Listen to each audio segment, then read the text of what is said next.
Paano maging kalmado after hiwalayan sa narcissist? So, meron ako sa inyong ipapakita na illustration na kailangan ay kalmado ka muna para magsimula yung iyong recovery or yung healing. Ito yung illustration. So, mapapansin nyo dyan na merong number 1, 2, 3, 4, 5. So, that is the roadmap, no? Sa the narcissistic abuse recovery roadmap. So, ibig sabihin, yan yung proseso. At doon sa unang part, makikita nyo doon na may calming your mind. So, kailangan ay kayo'y maging kalmado muna para mag-start yung healing, mag-start yung recovery sa narcissistic abuse. So, etong ating content ay aking ginawa para kay ma'am. So, ito kasing si ma'am ay nag-comment doon sa aking content tungkol dito. So, basahin natin yung comment ni ma'am. Ito ay comment ni Ma'am Mirna Torres. Sabi ni Ma'am Mirna, pinakamahirap po yung calming mind. He just left me recently after 5 years of most happiness being together. Then suddenly he left me. A month ago, he had a new supply. Okay? So, meaning to say, gumagamit si ma'am ng words na new supply.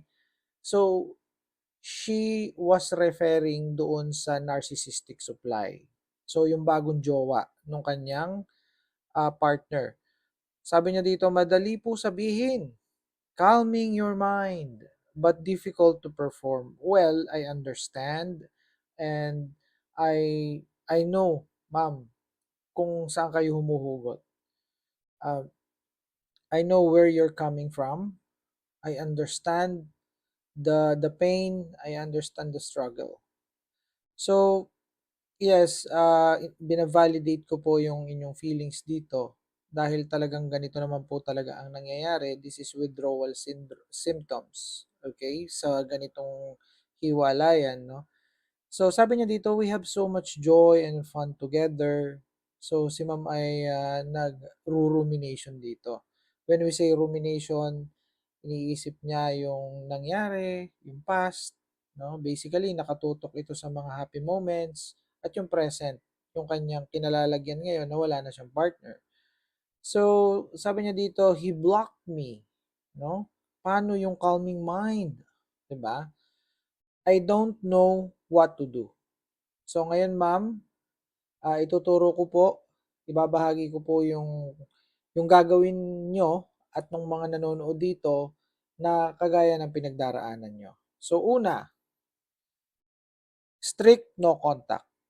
So kailangan talaga ma'am ay strict no contact. So sa mga nakaka-experience ng ganitong problema, ganitong pinagdaraanan, kailangan talaga ay no contact rule kayo dito.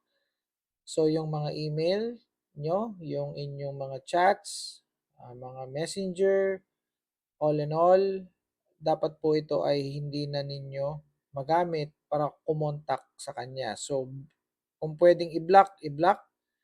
At yung mga mutual friends, mga families, paki-inform na you are not accepting updates sa ex ninyo anymore. And also, wag po kayong mag-stalk ng mag-stalk. So, yun yung ibig sabihin natin ng no contact. As in, no contact. Ngayon, may matatanong niya, paano sir pag may anak? So, gagamit kayo yung tinatawag na gray rock method kung saan kayo ay makikipag-usap lamang ng tungkol sa bata, tungkol sa mga anak, at para kayong nagkakameroon ng business transaction dito. Wala itong personal na usapan. Be as boring as possible para hindi kayo pagtripan ng narcissist. Okay?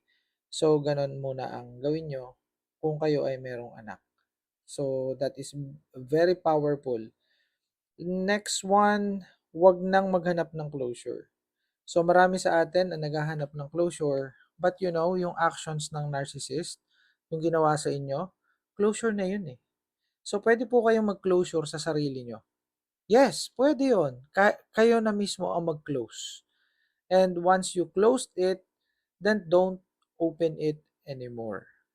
kayo na po yung magsarado. Okay? Another one, kalmahin ang nervous system. So that's number 3. So itong kalmahin nyo ang nervous system, may mga techniques dito. Itong 5, 4, 3, 2, 1 technique. Okay, ito yung somatic healing na tinatawag. So ang gagawin nyo dito sa 5, 4, 3, 2, 1 technique. So pagka kayo ay papanik ang datingan, yung hindi nyo alam yung gagawin nyo, parang litong-lito kayo, taranta, no? Ito yung masasabi nyo na parang nawawala kayo sa sarili, no? So, ang gagawin nyo is, pangalanan nyo ang 5 bagay na nakikita nyo sa inyong paligid. Sunod ay 4 na bagay na inyong nadadama, nahahawakan, 3 bagay na inyong nadidinig, 2 bagay na inyong naaamoy, at 1 bagay na inyong nalalasahan. Kagaya na kung meron kayo kinakain na candy o kahit na yung mismong laway nyo. Okay, so i-describe nyo yun. Alright, so that's what we call 5, 4, 3, 2, 1 technique. Another one is box breathing. Ito yung hihinga ka ng 4 seconds, inhale and then hold for 4 seconds, and then exhale for 4 seconds. Okay, and then paikot-ikot lang yun. Kaya tinawag na box technique. Okay, let's execute. Okay, inhale for 4 seconds, hold for 4 seconds, and then exhale for 4 seconds, and then hold for 4 seconds, and then inhale for 4 seconds. So, gawin nyo yun hanggang kumalma kayo. Basically, it's 2 minutes. Okay? Or more if you like it. Or another one, shake your hand. Shake your feet. Okay? Alright, shake lang. Hanggang makalma kayo. Another one, long walk. Maglakad kayo na malayo. Huwag naman kayong maglalakad ng sobrang layo, no?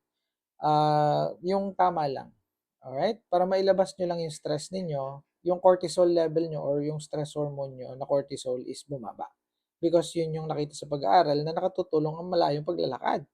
Another one, number 4, no? Let's go to number 4. Labanan yung mga good times. Alam nyo kasi pagka kayo ay nasa ganitong situation, lagi kayo nakakaisip ng mga good times. Yung inyong mga memories. I'm referring to memories Labanan ng mga good times. Memories, ang ibig ko sabihin, no? So, itong memories na to, ito yung mga masasaya ninyong alaala nung nilalabaming ka pa. So, ngayon nagbabalik yan. Ngayon ang gawin nyo, kumuha kayo ng listahan, notebook, or anything na listahan, or kahit sa phone ninyo, and then ilagay ninyo lahat ng kawalanghyan doon, isulat ninyo lahat, or i-type ninyo lahat ng kawalanghyan ng inyong asawa o ng inyong jowa, yung ex nyo na, no? Ex-jowa, ex-asawa. So, yun yung mga devaluation, yung pagmamaliit sa inyo, pambabastos, pagmumura, isulat nyo dun yun. Kung kailan nangyari, kayo nang bahala mag-formulate kung ano yung format. Basta isulat ninyo dun yung mga kabastos ang pinanggagawa sa inyo. No? Pananakit, sulat nyo. Yung pagtataksil niya, isulat nyo rin. Ay, kwento nyo doon. Tapos, yung pagsisinungaling niya, yung pagpapaikot niya sa'yo or manipulation, sulat nyo doon. Pagka naisulat nyo na yan, ilagay nyo sa phone nyo or kaya ipaskil nyo dun sa refrigerator ninyo o kung saan naman nakikita. Tapos pag naaalaala nyo yung mga good times, yung mga love bombing, ang gawin ninyo ay basahin ninyo yon. Buksan nyo yung phone nyo, basahin ninyo yung mga kabastusan, kawalangian at mga kademonyohang pinagagawa sa inyo.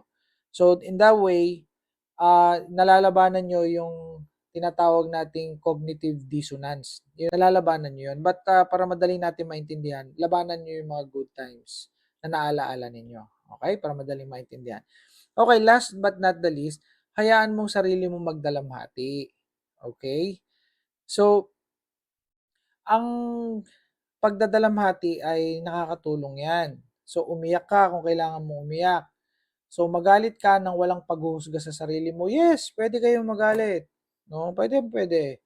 So, lagi niyong tatandaan na ang pagiging kalmado ay hindi nangangahulugan ng walang pain. Okay? Ang ibig sabihin nito ay kawalan ng kaguluhan. Okay? So, yun yung dapat ninyong tandaan sa pangyayaring ito. Okay? So, see you in my next content. I hope it helps. Bye for now.